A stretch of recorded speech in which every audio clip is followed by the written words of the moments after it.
Hello అండి, నమస్తే. Welcome back to my channel SVS food court. ఈరోజు మన షాప్లో స్పెషల్ ఏంటంటే చికెన్ కర్రీ విత్ కొబ్బరి అన్నం అనమాట.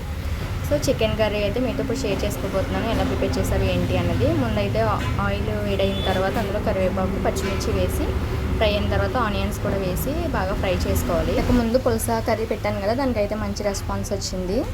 ఫస్ట్ వీడియో కదా, అసలు వ్యూస్ ఉంటాయో లేదో అనుకున్నాను. 500 వరకు రీచ్ అయింది. సో ఈరోజు అయితే చికెన్ కర్రీ కూడా పోస్ట్ చేస్తున్నాను. మీరు ఎవరైనా నా ఛానల్ ఫస్ట్ టైం చూసినట్టయితే ఛానల్ ఇప్పుడే సబ్స్క్రైబ్ చేసుకోండి. లైక్ అయితే యాక్టివేట్ చేసి పెట్టుకొని వీడియోస్ పెట్టగానే మీకు నోటిఫికేషన్ వస్తుంది. ఇలా డైలీ ఒక్కొక్క రెసిపీ అయితే మీతో షేర్ చేసుకుంటూ ఉంటాను. ఈ ఆనియన్స్ ఫ్రై అయ్యేలోపు ఇందులో కావాల్సిన టమాటాలు ఇవన్నీ కూడా కట్ చేసి పెట్టుకున్నారు పక్కనే. ఆనియన్స్ బాగా ఫ్రై అయితే మన కర్రీ అనేది చాలా టేస్టీగా ఉంటుంది. సో ఇవి కొంచెం ఫ్రై అయిన తర్వాత ఇందులోనే కట్ చేసి పెట్టుకున్న టమాటా ముక్కలు కూడా యాడ్ చేస్తారు. టమాటాస్ వేస్తారు కొంతమంది, కొంచెం వేయరు. టమాటాస్ వేసుకుంటే కొంచెం టేస్ట్ అనేది బాగుంటుంది. సో ఇవి కూడా మగ్గిన తర్వాత కడిగి పెట్టుకున్న చికెన్ ఉంది కదా, అదంతా ఇందులో యాడ్ చేసేసుకుని బాగా మగ్గించాలి. సో చికెన్లో ఉన్న వాటర్ అంతా కూడా బయటకు వచ్చేస్తుంది. సో అప్పటి వరకు మనకి చికెన్ మగ్గిస్తే కొంచెం ఉడుకుతుంది అనమాట. మా షాప్లో వీక్లీ వన్స్ అయితే చికెన్ కర్రీ అనేది ఉంటుంది. సో ఈరోజు చికెన్ కర్రీతో పాటు కొబ్బరి అన్నం కూడా పెట్టారనమాట. సో ఈ రెండు కాంబినేషన్ ఈరోజు వచ్చేసి. సో ఈ ముక్కలు ఇవన్నీ వేసిన తర్వాత ఇందులోనే కొంచెం పసుపు అండ్ అలాగే రుచికి సరిపడా సాల్ట్ ఇవన్నీ యాడ్ చేసుకుని మూత పెట్టి కాసేపు బాగా మగ్గిస్తే ముక్కకి ఉప్పు, కారం ఇవన్నీ కూడా బాగా పడతాయి. మధ్య మధ్యలో కొన్ని క్లిప్స్ అయితే మిస్ అయినాయి. ఉప్పు, పసుపు వేసిన తర్వాత ఒకసారి బాగా మిక్స్ చేసుకుని కొంచెం మగ్గిన తర్వాత ఇందులోనే కారం కూడా యాడ్ చేసుకోవాలి రుచికి సరిపడా. ఇందులోనే అల్లం వెల్లుల్లి పేస్ట్ కూడా యాడ్ చేసుకుని చికెన్కి మసాలా అనేది ప్రిపేర్ చేస్తున్నారు. ఈ లోపుని అల్లం వెల్లుల్లి జీలకర్ర పేస్ట్ అయితే ముందు యాడ్ చేసేస్తారు. తర్వాత అందులోకి వేరే మసాలా అయితే ప్రిపేర్ చేస్తున్నారు. సో అందులో ఏమేమి వేస్తారు ఏంటి అనేది చూపిస్తాను. ఇందులో కొంచెం వాటర్ యాడ్ చేసుకుంటే లోపు పీసెస్ అనేవి కుక్ అవుతూ ఉంటాయి.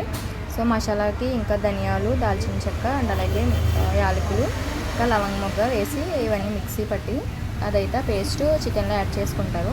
అలాగే ముందు అల్లం వెల్లుల్లి పేస్ట్ అని చెప్పాను కదా, ఇదే అనమాట. అల్లం వెల్లుల్లి జీలకర్ర ఇదైతే యాడ్ చేశారు.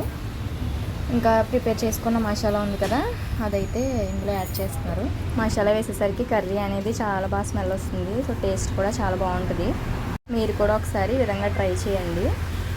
బాగా కుక్ అయితేనే కర్రీ అనేది టేస్టీగా ఉంటుంది అనమాట. చిన్న మంట మీద చికెన్ అనేది చాలాసేపు అయితే ఇలా ఉడికించాలి, లేదంటే మనకి లోపల కుక్ అవ్వకుండా ఉంటుంది. ఇంకా ఆల్మోస్ట్ కర్రీ అనేది రెడీ అయిపోయింది. ఇప్పుడు ఇందులో చికెన్ మసాలా యాడ్ చేసుకుని ఫైనల్గా కొత్తిమీర అనేది జల్లుకుంటే కర్రీ అనేది రెడీ అయిపోద్ది. వీడియో నచ్చితే మాత్రం తప్పకుండా ఒక లైక్ చేయండి. మీరు లైక్ ఇవ్వడం వల్ల ఈ వీడియో కొంతమందికి అయితే రీచ్ అవుతుంది. కర్రీ ఇలా దగ్గరికి పడిన తర్వాత ఫైనల్గా ఇందులో కొత్తిమీర యాడ్ చేసుకుంటే కర్రీ అనేది రెడీ అయిపోతుంది. చాలా ఎమ్మిగా వచ్చింది కర్రీ అయితేనే, టేస్ట్ కూడా చాలా బాగుంది. సో మీరు కూడా ట్రై చేయాలనుకుంటే మా షాప్ని అయితే ఒకసారి విజిట్ చేయండి. సో లొకేషన్ అవన్నీ కూడా ఛానల్లో మెన్షన్ చేసి ఉంటుంది. ఈ వీడియో మీకు ఎలా అనిపించింది ఏంటి అనేది కామెంట్ చేయడం అయితే మర్చిపోకండి. ఈ వీడియో రాజమండ్రిలో ఉన్న వాళ్ళకి కూడా షేర్ చేయండి. ఇంకా చివరిగా కొత్తిమీర కూడా యాడ్ చేసేసారు. చూసారు కదా, కలర్ఫుల్గా కర్రీ అయితే చాలా బాగుంది. అలాగే కొబ్బరి అన్నం కూడా ఇక్కడ యాడ్ చేస్తున్నాను. సో అదేం రెసిపీ షూట్ చేయలేదు. వీడియో ఇక్కడ ఎండ్ చేస్తున్నాను. Thank you for watching.